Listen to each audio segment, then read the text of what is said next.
el atroz pasado y el misterioso presente de los niños asesinos que mutilaron a un pequeño de 2 años.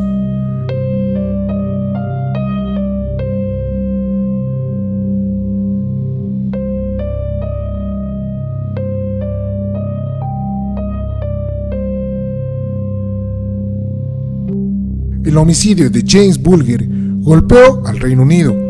Los brutales homicidas tenían solo 10 años. Se llevaron al niño de un shopping y lo torturaron hasta matarlo.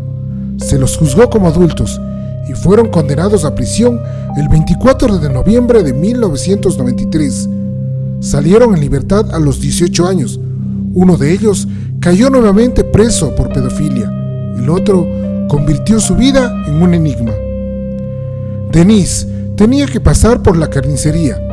Era viernes y quería ver qué comprar para cocinar el fin de semana para su familia.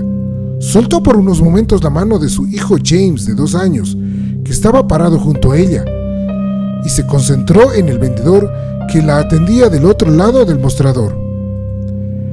Ese 12 de febrero de 1993 hacía bastante frío. El termómetro marcaba 7 grados y estaba nublado, pero dentro del centro comercial New Strand de Botley, un suburbio a unos 7 kilómetros de la ciudad de Liverpool, en Gran Bretaña, estaba muy agradable. James, además, iba abrigado con una gruesa campera. Mientras Denise elegía el corte, sacaba el dinero de su billetera y pagaba, las agujas del reloj corrieron 3 precisos y preciosos minutos. Cuando Denise volvió a bajar la vista para buscar la mano de James, ya no lo encontró. Miró a su alrededor y tampoco lo vio. Entró en pánico. Cuando ella se desespera, solo han pasado 3 minutos. Pregunta a todos por su hijo. Nadie lo ha visto. Se dirige a la gente de seguridad del shopping y ellos piden por James Bulger por los altoparlantes. Nada. 20 minutos después, la policía ya está involucrada en su búsqueda. Las cámaras del shopping muestran al pequeño James irse de la mano con 2 chicos. A las 15:43 se ve a los 3 menores salir del shopping. Rebobinando las imágenes, se observa a 2 niños que se acercan a James a las 15:38. A las 15:41 las cámaras los captan caminando tranquilamente por la galería principal. Cuando los noticieros vespertinos dan la noticia de que un niño pequeño ha desaparecido dentro de un centro comercial, las familias británicas se espantan. Sienten que les podría haber pasado a ellos, pero los padres de James se tranquilizan. Ya han visto que los secuestradores no son adultos, solo son otros niños. Denise y Rab Bulger se convencen de que todo saldrá bien. Se trata de una travesura. Miré a Denise y sonreí. Va a estar todo bien, le dije. Son solo 2 pequeños chicos, recuerda Ralph. No podían anticiparse a la maldad que demostrarían esas criaturas. Después de un viernes y sábado frenéticos para la familia y la policía, llegó el domingo 14 de febrero. Ese día se halló a James Bulger sobre las vías de una estación abandonada. El encargado de comunicarle a Denise la espantosa noticia fue el detective a cargo de la investigación, Albert Kirby. Venía de encontrar el cuerpo mutilado cuando se topó con Denise en el estacionamiento del cuartel de policía. Así lo recordó. Me estaba acercando a Denise cuando ella se dio cuenta de que había pasado lo peor y gritó de una manera que jamás olvidaré. Pero, ¿quiénes eran esos chicos de las imágenes de las cámaras? Fue una mujer que había observado el video en la televisión la que aportaría los nombres. Era una maestra que había reconocido en esas figuras borrosas a 2 alumnos suyos, muy problemáticos, que justamente el viernes 12 habían faltado a su clase. 2 días después del hallazgo del cuerpo, ella se presentó en la estación de policía y dijo que John Venables y Robert Thompson no habían ido al colegio aquel viernes, que había visto en la manga de John el día anterior pintura azul y que los 2 secuestradores que todos habían visto en la televisión tenían solamente 10 años. La policía se dirigió a los domicilios de Venables y de Thompson, donde descubrieron sangre y pintura en sus ropas y zapatos. Los habían encontrado. Aquella tarde, James se alejó de su madre siguiendo a dos chicos.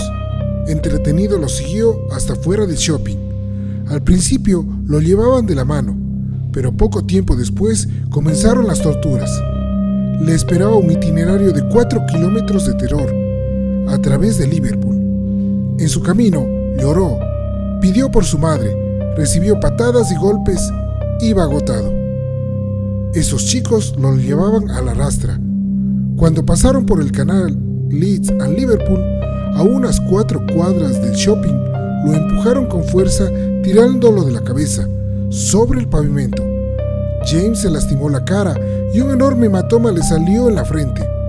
Desconsolado siguió marchando a los tumbos. Venables y Thompson le pusieron la capucha para que no se viera su carita lastimada. Los captores se reían de él y la gente que los veía pasar, fueron 38 los testigos que poco y nada hicieron, pensaban, con inocencia, que eran hermanos peleando.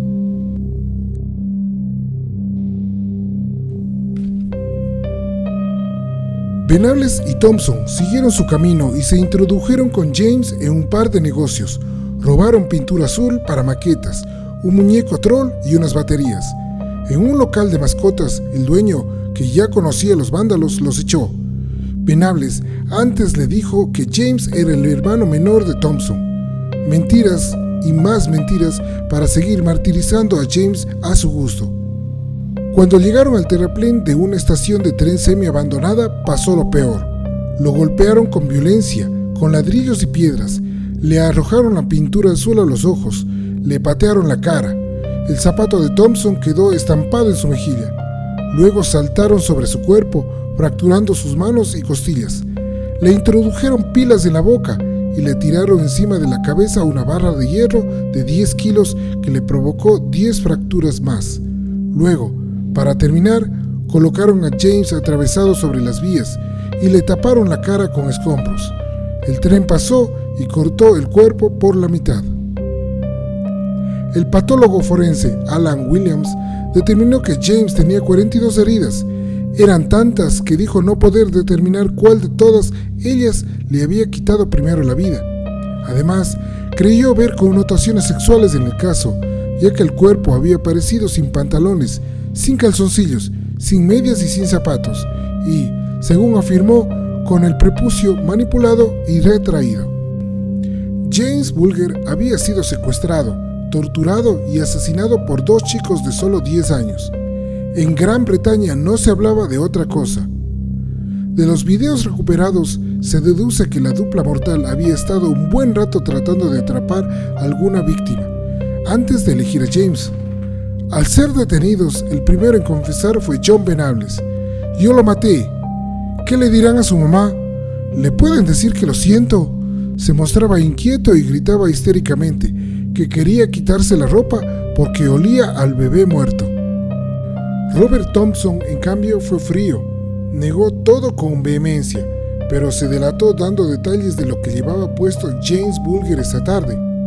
Thompson, impasible, preguntó si habían llevado al pequeño al hospital para revivirlo. La prensa lo bautizó como el chico que no llora. En ese entonces se convirtió en el pequeño más odiado por la opinión pública de su país. En el juicio, los acusados reconocieron que habían querido secuestrar otro niño para llevarlo a una esquina y empujarlo debajo de los autos, pero la madre de ese chico apareció demasiado rápido y les había desbaratado el plan. El zapato impreso en la mejilla de James coincidía 100% con la suela del de Thompson. La pintura azul analizada era la misma que la encontrada en la víctima. El 20 de febrero de 1993 fueron acusados de secuestro, torturas y asesinato en una corte juvenil y quedaron bajo custodia policial. El 1 de noviembre de 1993 comenzó el juicio que se prolongó durante 3 semanas. Se los juzgó como adultos. Los pequeños acusados estuvieron sentados en unos bancos más altos de lo normal para poder ver lo que ocurría. El fiscal, Richard Henriques, sostuvo la idea de que debían ser juzgados como adultos. La corte tomó la posición de Henriques y consideró que eran lo suficientemente maduros para saber que lo que habían hecho estaba muy mal y era grave. No en vano habían intentado disimular sus actos con mentiras. La policía reprodujo durante el juicio 20 horas de entrevistas grabadas con los acusados, quienes no hablaron en público. Quedaba claro que Thompson encarnaba el rol de líder. Lawrence Lee, abogado de Venables en ese entonces, dijo de Thompson: "Es el chico más temible que he visto en mi vida". Denise, la mamá de James, no asistió prácticamente al juicio porque estaba en la recta final de su embarazo de Michael. Revivir los crudos hechos que se exponían era totalmente desaconsejable. El fiscal sostuvo en su alegato que los acusados habían tenido un plan y que eso quedaba demostrado porque habían querido secuestrar a otro chico, pero su madre se había dado cuenta a tiempo. Ese hecho fue reconstruido así. La familia estaba dentro de la tienda cuando la madre vio que dos sujetos de muy corta edad querían llamar la atención de dos de sus hijos. Un momento después, ella relató que su hijo de 2 años y su hija de 3 estaban desaparecidos. Rápidamente encontró a la niña, pero no había señales del varón. Su hija le dijo: "Se fue afuera con un chico". La madre salió del local y empezó a llamarlo a los gritos. Lo encontró en manos de Thompson y Venables, que estaban convenciéndolo de irse con ellos. Apenas vieron a la madre, los precoces criminales huyeron. El 24 de noviembre de 1993, Venables y Thompson fueron declarados culpables. Se habían convertido en los convictos más jóvenes en la historia moderna de Gran Bretaña. El juez pidió un mínimo de 8 años de cárcel y autorizó que sus nombres fueran revelados. Esto último fue muy criticado. El diario The Sun comenzó una campaña con una petición para aumentar la pena y juntaron 280,000 firmas. La presión tuvo éxito y, en julio de 1994, se anunció que los culpables pasarían al menos 15 años en prisión. Pero las apelaciones y las diferentes opiniones de los letrados y de la justicia fue moviendo ese límite. En 1999, la Corte Europea de Derechos Humanos consideró que el juicio no había sido justo y que el trato a los menores acusados había sido injusto y degradante. Por supuesto, la familia Bulger no estaba de acuerdo con esto. Dijeron que ellos eran quienes se sentían degradados y desamparados. Luego de la sentencia, Robert Thompson fue recluido en el Centro de Seguridad y Cuidados Barton Moss en Manchester, John Venables en Bardy House. Esto queda en Merseyside, demasiado cerca de los Bulger. A John Venables sus padres lo visitaban periódicamente. La madre de Thompson iba cada 3 días. Tuvieron educación y rehabilitación. Un equipo de psiquiatras, contratado por los abogados de los Bulger, determinó que Thompson encajaba en el perfil de un psicópata. No demostraba ningún remordimiento.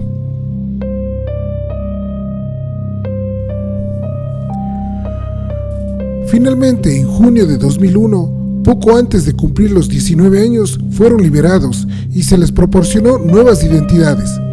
Como ningún país quiso recibirlos, se optó por mudarlos a sitios secretos dentro de Inglaterra, con el mismo tratamiento que se les da a los testigos protegidos. Se les inventó nueva vida, con historias clínicas, pasaportes y seguros. Eso sí, las autoridades les impusieron algunas condiciones. No podían acercarse a la familia Bulger ni a la zona donde vivían, Merseyside, y debían reportarse siempre a sus oficiales. A la prensa se le prohibió divulgar sus nuevas identidades y sus ubicaciones. La gente de Liverpool tomó la calle para mostrar su desacuerdo con esta decisión. Estaba en contra de la liberación y, también, de la enorme cantidad de dinero que se gastaba en ellos. El gobierno británico habría gastado unos 4 millones de euros desde 1993. En ese tiempo, los especialistas debatían las causas que habían llevado a Venables y Thompson a cometer el crimen.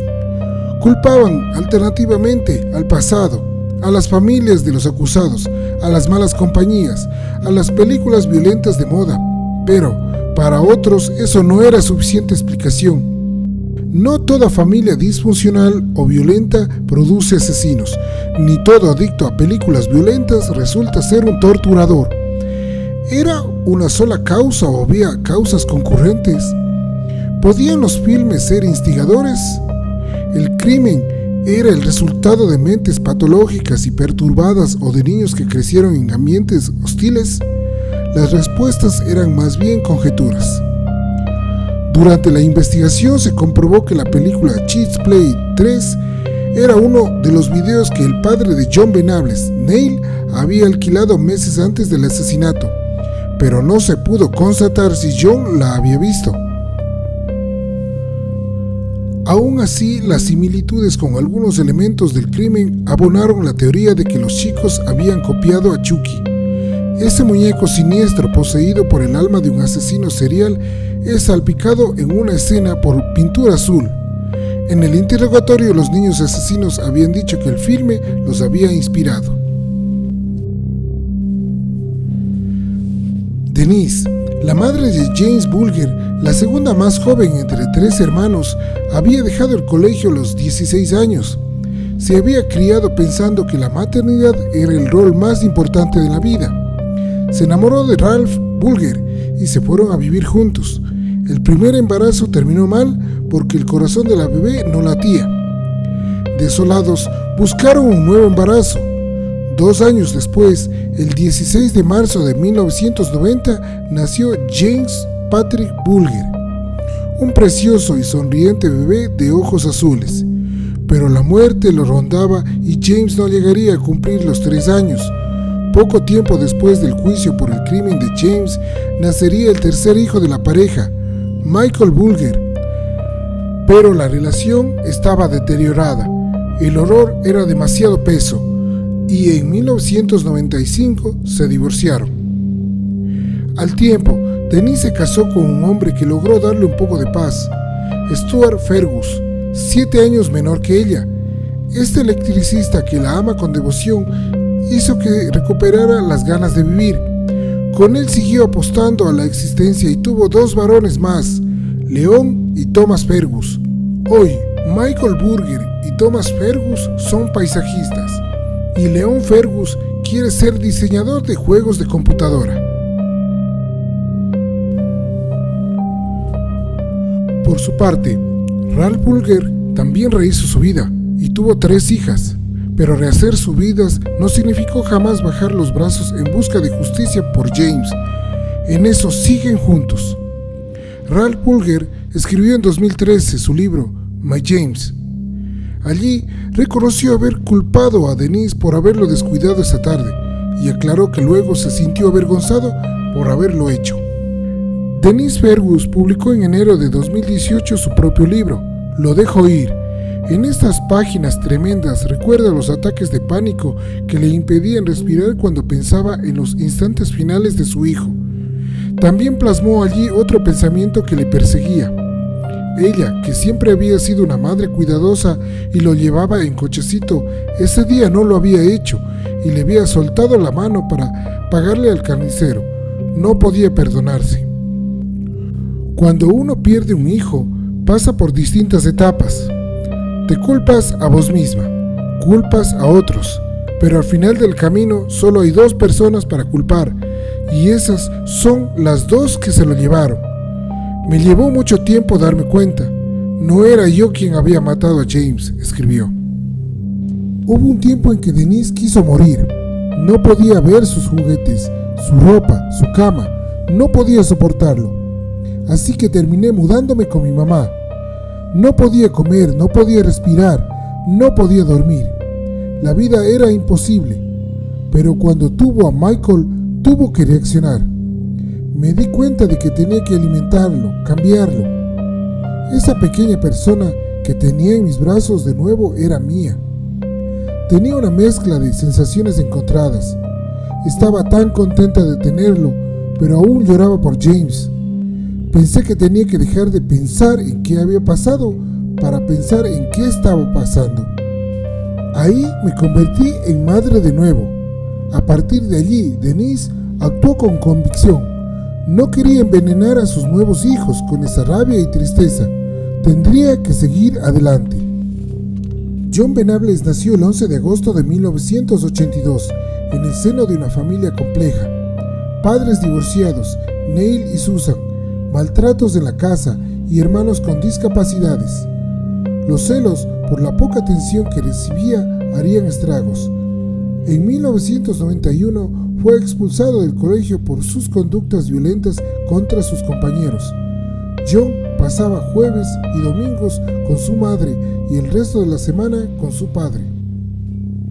En el año 2000, un equipo de psicólogos, Venables ya tenía 17, concluyó en un reporte que el riesgo de que reincidiera era bajo y que tenía altas posibilidades de rehabilitarse. Se equivocaron. Venables salió libre, pero recayó siempre. Cuando en el 2001 recobró la libertad, comenzó a beber, a tomar drogas, a distribuir pornografía infantil y a visitar la región prohibida de Merseyside, de donde era James. Denise, espantado ante la posibilidad de que sus hijos se toparan con él, dijo: «Muchas veces pudo estar en contacto con cualquiera de mis hijos, incluso cruzarse con Michael alguna noche por ahí». En el 2008 fue arrestado por estar alcoholizado, por posesión de cocaína y por provocar disturbios y peleas. Venables le dijo a algunos conocidos su verdadero nombre, pero un día de 2010, temiendo que su verdadera identidad fuera revelada, llamó a su supervisor de libertad condicional. Cuando el funcionario llegó a su casa, lo encontró enloquecido intentando romper con un cuchillo y un abrelatas el disco rígido de su computadora. El policía se percató de que algo no andaba bien y optó por llevarse la computadora.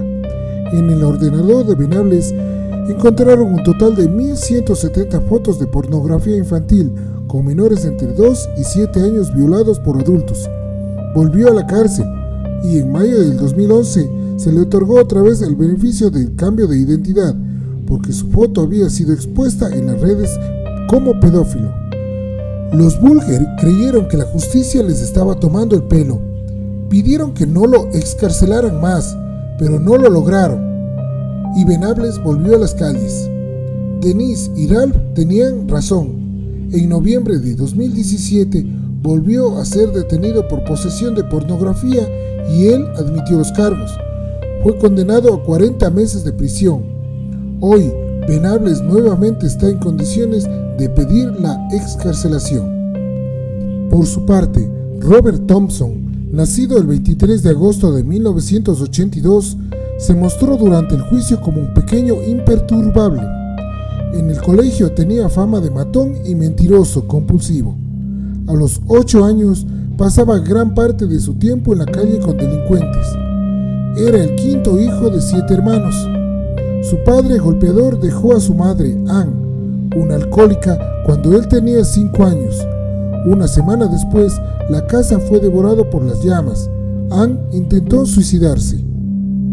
Robert Thompson y John Venables eran muy amigos y encontraban placer torturando animales. Sus vecinos contaron haberlos visto hacer fechorías, como volarle la cabeza a pájaros con un rifle de aire comprimido o atar por la cola a unos conejos a las vías del tren. En el colegio robaban a sus compañeros. La dupla infantil escalaba con maldad bajo el comando de Thompson. Thompson, al revés que Venables, se las ingenió para que trascendiera lo menos posible su vida luego de su liberación. Pareciera que no ha reincidido, o al menos muy poco se supo. En el año 2006 conformó una pareja gay estable. ¿Quién sabría su verdadera identidad? Y se asentó en el noreste de Inglaterra. En el programa de TV inglesa The New Revelations sobre los motivos que podrían haber llevado a esos chicos a hacer lo que hicieron, esgrimieron la teoría de los celos de Thompson sobre su hermano menor. Lo sostuvieron sobre la base de los dichos de una cuidadora de Thompson durante su reclusión, que aseguró estar sorprendida por el parecido físico entre el hermano menor de Thompson y James. Misma edad, mismo aspecto, mismos ojos azules, mismo pelo rubio. Me hizo pensar que pudo haber algo de rechazo a su hermano y que eso estuviera conectado con lo que hizo. ¿Un parecido podría ser motivo de semejante crimen? El programa enfureció a Denise. No puedo sentir empatía por los malvados asesinos de mi adorado hijo, que tenía solo 2 años. El documental incluía la voz de Thompson, que con 36 años aseveró: «Me doy cuenta de que ahora soy una mejor persona, tengo una mejor vida y una mejor educación que si no hubiera cometido el crimen. Yo estaba fuera de control porque mi vida en las calles era mejor que mi vida en casa. No había nada para mí en casa. Explicación a la que Ralph Bulger contestó: el mensaje es horroroso. Mata a un niño y tendrás el privilegio de una vida mejor. Él tuvo en prisión educación de primera clase, consejeros y terapeutas, mientras nosotros, la familia de James, fuimos tirados a los lobos con todo el dolor a cuestas. Denise, que logró ubicar a Thompson en el 2004 y no se animó a confrontarlo, asegura que al ver al asesino de su hijo el odio la paralizó. Mucha gente decente merece la oportunidad de enmendarse. Ellos no son gente decente porque no viven con los mismos parámetros morales que tenemos nosotros. Pero, aclaró, yo no los quiero muertos, no soy una persona mala, solo quiero que completen una sentencia apropiada en una prisión de adultos. No pronuncio sus nombres y trato de no pensar en ellos en ningún momento del día, pero no los perdono. Perdonarlos sería traicionar a James. Nunca los perdonaré, ni en el hecho de mi muerte. Aquel detective de Merseyside, Phil Roberts, que entonces entrevistó a los asesinos, dice hoy: no olvidaré nunca cuando los interrogué por primera vez. Sentí que estaba viendo al demonio en sus caras. Me di cuenta de que Thompson estaba a cargo, pero lo habían hecho entre los dos. Si no los hubiésemos encontrado, me temo que hubieran matado de nuevo. Eran pura maldad. No he cambiado mi parecer. Ralph Bulger, hoy con 53 años, recuerda que desde octubre de este año, Venables tiene la posibilidad de pedir otra vez la libertad bajo palabra. Estoy aterrado, es un depredador, un abusador infantil. Va a golpear de nuevo y va a lastimar a otro chico como a mi James. Quiero alertar a las familias de que puede quedar libre con una nueva identidad. Yo avisé la última vez, pero el equipo de Libertad bajo palabra ignoró mi advertencia. Sostenían que Venables estaba reformado. No lo estaba. Siguió cometiendo crímenes contra los niños. No creo que se vaya a detener hasta matar de nuevo. Hay toda una generación de padres jóvenes que no saben nada acerca de Venables. Necesitan ser alertados de que este monstruo podría estar viviendo junto a su vivienda. La única solución para que no lastime a ningún niño más es mantenerlo en prisión. Denise está de acuerdo. Dice que siente que Venables, que hoy ya tiene 36 años, se ríe de ellos a través del sistema judicial. Anthony John Wisted, de 51, subió una foto y los datos de la nueva identidad de Venables en Twitter. Alertaba sobre su posible e inminente liberación, pero infringió la ley que prohíbe a todos mostrar la cara de estos asesinos. Fue sentenciado el pasado mes de agosto a 9 meses de prisión y retirado esposado de la sala. Paradojas de la ley que vive liberando al peligroso. Una paradoja que, solo en 2019, llevó a otras 3 personas a ser condenadas en suspenso por romper la interdicción que pesa sobre las imágenes de los asesinos. La actriz Tina Malone fue una de ellas por compartir en su Facebook la imagen y un nuevo nombre de Venables. Increíble, pero cierto, la jugada que creyó solidaria le costó un juicio, 10,000 libras, 8 meses de prisión en suspenso y tener que alegar que, al subir esa información, ella estaba mal psicológicamente. Hay rumores concretos que indican que Venables está por obtener otra nueva identidad y dinero para mudarse a Canadá. Otras opciones que el convicto contemplaría para irse del país serían Nueva Zelanda o Australia. El Estado asegura que eso sería más económico que otorgarle cada tanto una nueva vida. Denise y Ralph Bulger se volvieron a casar y tuvieron más hijos, pero jamás recuperaron la sensación de seguridad. Viven con permanente temor. Ellos quisieran tener el derecho de saber bajo qué nombre se ocultan, qué caras tienen hoy y dónde viven los asesinos de James. Consideran, además, que ese es un derecho de todos, que la sociedad debe tener la posibilidad de cuidarse cuando tiene un depredador cerca. Pero 26 años después del horror, James tendría hoy 28, siguen sintiéndose desamparados frente al sistema. El 12 de febrero de 1993, Venables y Thompson no solo asesinaron a James Bulger. Ese día, gran parte de la sociedad inglesa enterró también el tradicional concepto de inocencia.